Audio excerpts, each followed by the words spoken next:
Yo les postos, bienvenue dans cette nouvelle vidéo. 6 mois après son arrivée, Mauricio Pochettino pourrait être débarqué du Paris Saint-Germain. Pourquoi le Paris Saint-Germain veut virer Mauricio Pochettino 6 mois seulement après son arrivée? On va tenter de répondre à ces questions. Comme vous le savez, la perte du titre cette année a vraiment été très mal vécue et très mal digérée du côté de Doha. Surtout les propos de Mauricio Pochettino, comme quoi il a expliqué après la perte du titre que ce n'était pas un échec de finir deuxième. Et surtout, le Paris Saint-Germain et surtout Doha et QSI n'ont pas du tout apprécié de se faire éliminer par l'ennemi juré Manchester City, Abu Dhabi, qui est les pires ennemis de Doha et du Qatar. Donc voilà, on va essayer de comprendre aussi pourquoi Doha a un problème réel avec tous ses coachs. Pourquoi Doha a fait venir Pochettino si c'est pour le virer 6 mois après. Pourquoi Doha ne veut pas laisser une chance à Mauricio Pochettino de faire une réelle préparation tout l'été et de lui laisser une chance réellement de collaborer avec Leonardo et Nasser Al-Khelaifi pour le prochain mercato. Et pourquoi ne pas le laisser toute une saison pour voir ce qu'il est réellement capable de faire. Donc où on en est réellement avant de savoir pourquoi du comment. Le Sun confirme l'info de The Independent dimanche et de la Gazzetta dello Sport hier, qui assure également qu'un départ de Mauricio Pochettino est possible dès cet été. D'après les informations du média anglais, ce n'est toutefois pas l'Argentin qui regarderait ailleurs, mais plutôt les propriétaires du Paris Saint-Germain qui auraient des doutes sur la suite du projet avec Pochettino. Le Sun explique notamment que la perte du titre en Ligue 1, une première depuis 2017, ne passerait pas du tout du côté de Doha, ainsi que les propos de Pochettino comme quoi la perte du titre n'était pas un échec. L'absence de responsabilité et de remise en cause est aussi remis en question de la part de Doha. Apparemment, voilà, il est aucunement responsable de la perte du titre ou des résultats du Paris Saint-Germain. Il ne faut pas oublier quand même que Mauricio Pochettino a fait une demi-finale de Ligue des Champions. Alors est-ce que c'est grâce à lui ou grâce à la cohésion et à l'autogestion des joueurs? Je ne sais pas réellement. Il ne faut pas oublier qu'il y a eu un très grand Kylian Mbappé, un très grand Keylor Navas, un très grand Marquinhos. Est-ce que Tuchel aurait fait mieux? Pour moi, je ne pense pas. Certes, Tuchel fait du bon travail à Chelsea, mais rien ne nous permet de dire que Tuchel aurait fait une demi-finale de Ligue des Champions et aurait éliminé le Barça et le Bayern de Munich. Pochettino, lui, l'a fait. Bon, certes, moi, je ne suis pas un grand fan de Pochettino. Forcé de constater que voilà, la perte du titre est un échec.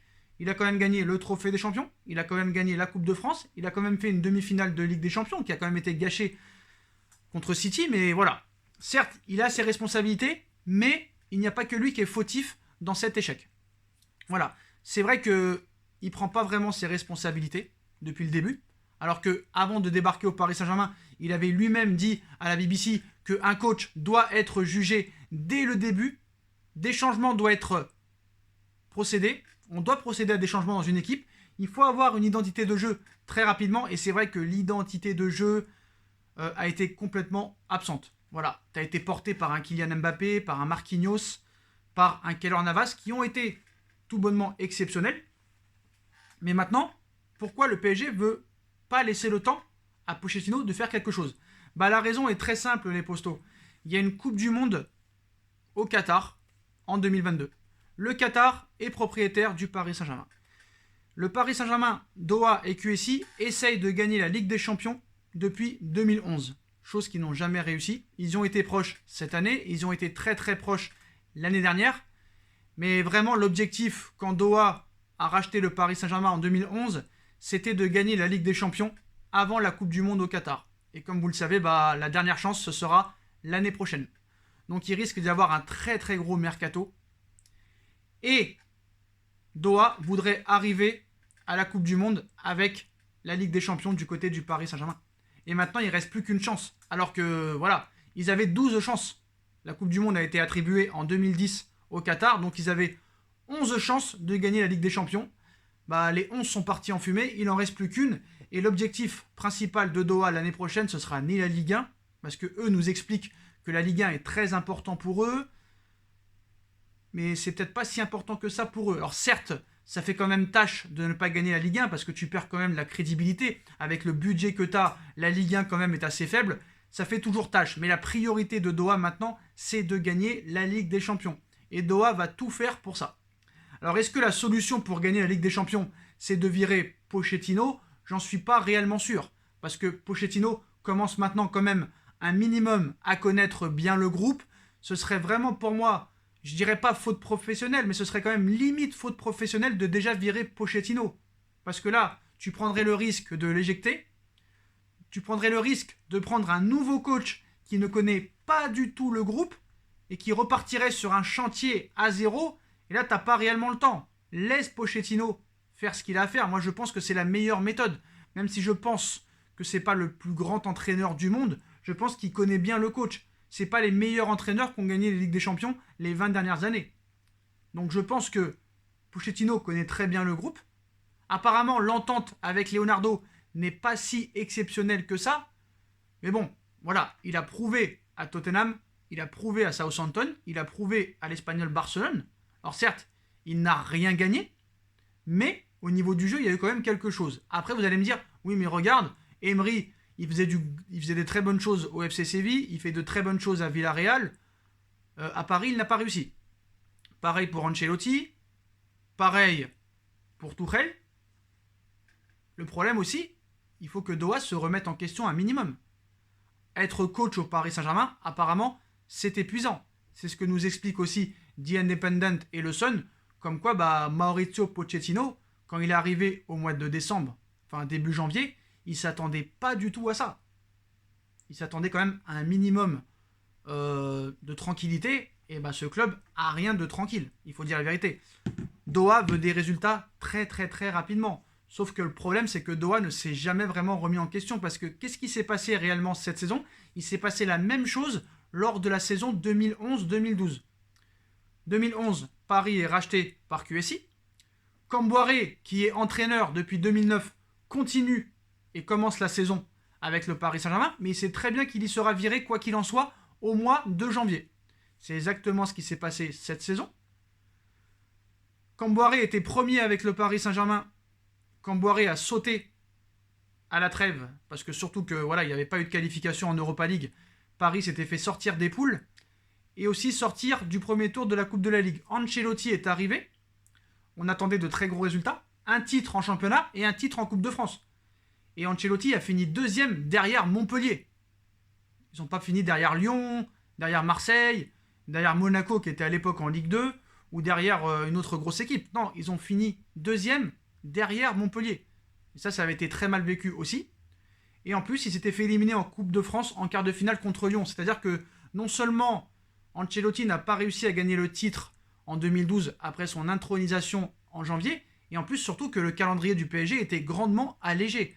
Ça avait été très mal vécu, et on se rappelle après, Ancelotti avait perdu à domicile des matchs contre Evian, des matchs contre Rennes à 9 contre 11, des matchs contre je ne sais plus qui, beaucoup de défaites à domicile, je me rappelle. Et à chaque défaite, on se rappelait, il y a même une défaite à Porto en Ligue des Champions, Ancelotti, toutes les semaines, ils étaient virés. Même un match à Reims, on se rappelle, au mois de mars, où Paris avait perdu au stade de Reims, et c'est là qu'Ancelotti avait décidé de partir. Pareil pour Laurent Blanc. Laurent Blanc, on lui a laissé le temps à Laurent Blanc, parce que en Ligue 1, il cassait tout sur son passage. Mais en Ligue des Champions, il n'a jamais réellement rien apporté. Et Tuchel, on nous l'avait vendu comme un génie. Et à l'arrivée, le génie, ça n'a pas réussi, parce que peut-être qu'on ne lui a pas laissé aussi les pleins pouvoirs. À Laurent Blanc, on ne lui a pas non plus laissé faire ses choix, parce que quand Serge Aurier t'insulte, toi tu le mets en CFA, on te le ramène en équipe première et on t'impose de le faire jouer contre City et tu te fais éliminer contre City. C'est pas la faute de Blanc là non plus. On peut lui reprocher le 3-5-2, certes, mais il a pris un risque. Malheureusement, le risque n'a pas été bon, mais voilà. Pareil pour Unai Emery, très grand entraîneur quand il arrive, Mister Europa League, on l'a pu encore le voir très récemment. Lui aussi était venu avec une certaine idée, une certaine logique. Tous les joueurs sont venus pleurer, tous les joueurs l'ont lâché, sont partis pleurer dans le bureau de Nasser, Thiago Silva, on se rappelle aussi de de Marco Verratti, de David Luiz, qui était après parti, quelques jours après. Aussi Edinson Cavani, on se rappelle aussi, qui préférait jouer comme l'avait fait Laurent Blanc. Alors pourquoi t'as viré Laurent Blanc pour mettre Emery si c'était pour jouer pareil que Laurent Blanc? Alors Emery n'a jamais pu imposer ses idées. Donc maintenant, ce qu'il faut savoir, c'est que Pochettino est en contrat avec le Paris Saint-Germain jusqu'en 2022, plus une année en option. Donc déjà, ça coûterait très cher de virer Pochettino. Et en plus, ce serait pour moi un suicide. Parce que tu repartirais de zéro. Alors encore, la Coupe du Monde serait dans 3-4 ans. Je peux comprendre que tu veuilles le virer, ça n'a pas marché, et que tu décides enfin de prendre un très très grand coach et de partir sur 2 ou 3 années. Mais là, il te reste plus qu'1 an et demi avant ta Coupe du Monde qui se passera en hiver. Donc la seule chance pour le Paris Saint-Germain de gagner la Ligue des Champions avant la Coupe du Monde au Qatar, c'est lors de la saison 2021-2022 qui va débuter dans 2 mois. Leonardo aussi peut être viré dans quelques mois, hein, si le mercato est complètement raté et que Kylian Mbappé venait à ne pas prolonger. Là aussi, aux yeux de Doha, ce serait vu comme un échec. Et vu les derniers mercato de Leonardo, surtout celui de l'année dernière en 2020, bah là, Leonardo aussi pourrait payer très cher tout ça et pourrait lui aussi être viré. Donc je pense que s'il n'y a pas de résultat l'année prochaine, beaucoup vont jarcler, je veux dire. Ils vont partir voir ailleurs si l'herbe est plus verte.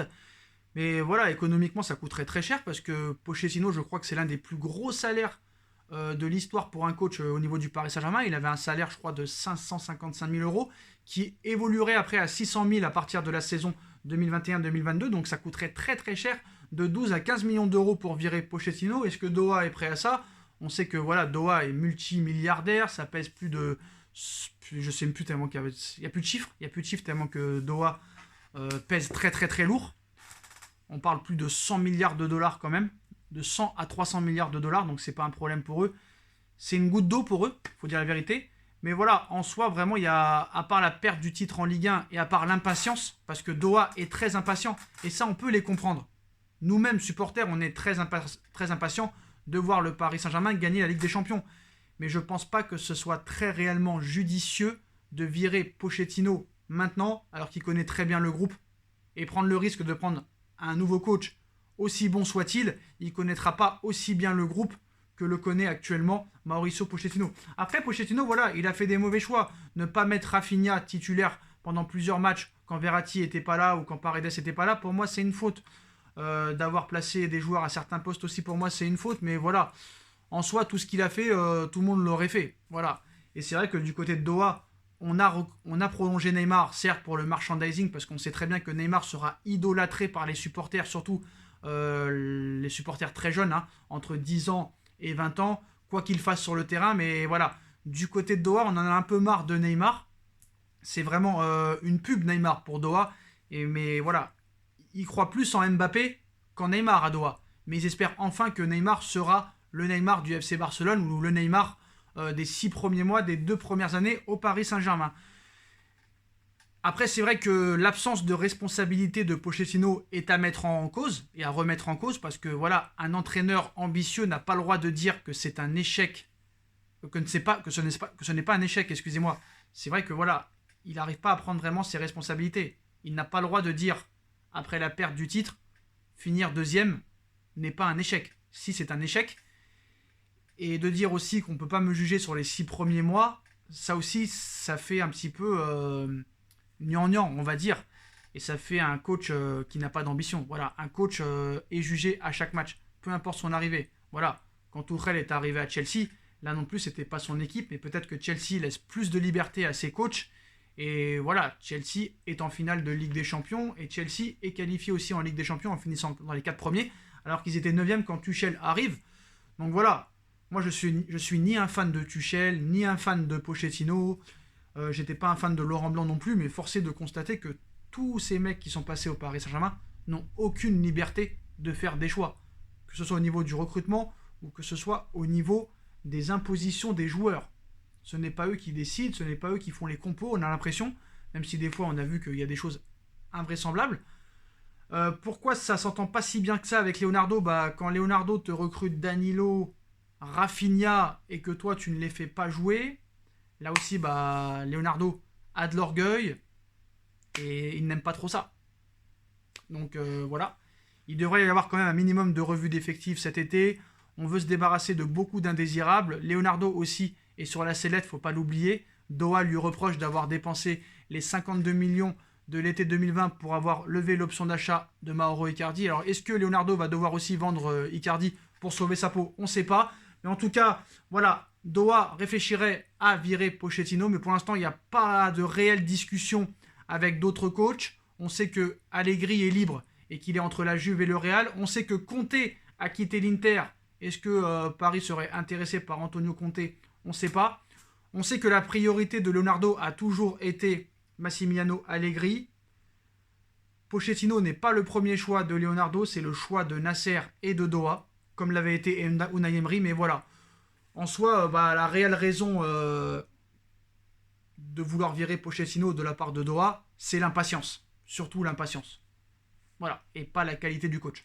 Malheureusement, c'est un défaut qu'a Doha, en plus de sa stratégie sportive, que de vouloir acheter que des stars, plutôt que de faire confiance au centre de formation, de faire pousser des jeunes et de recruter en Ligue 1 des joueurs qui ont tout à prouver, plutôt que des stars confirmées qui ont déjà gagné plusieurs Ligues des Champions et qui n'ont pas réellement de choses à prouver et qui viennent que pour l'argent. C'est ça le problème de Doha. Doha aussi doit se remettre en question, je pense. Voilà les postos, dites-moi en commentaire ce que vous en pensez. Est-ce que pour vous, est-ce une bonne idée de virer Pochettino? Est-ce que vous préférez le garder? Moi franchement je préférais qu'il reste quand même parce qu'il connaît bien le groupe maintenant. Il a fait progresser certains joueurs. Les choix qu'il a fait certainement sont aussi critiquables, mais voilà, je pense qu'il faut le garder pour pouvoir espérer remporter cette première Ligue des Champions et ne pas repartir avec un nouveau coach qui ne connaît pas le groupe. Pour moi, ce serait suicidaire. Voilà, on like, on partage, on commente, on s'abonne, on active la petite cloche pour être tenu au courant des vidéos qui vont sortir. On me rejoint sur mes différents réseaux sociaux, surtout sur mon Instagram SBFootNews, où vous aurez toutes les infos 24 sur 24, 7 jours sur 7, sur toute l'actualité du football. Ma cagnotte PayPal est toujours disponible en lien en description si vous voulez faire évoluer la chaîne. Ma deuxième chaîne YouTube, No Feeling, aussi est disponible. Hein. On a fait des nouvelles vidéos et on se retrouve très vite pour une nouvelle vidéo, les postos. Tchuss.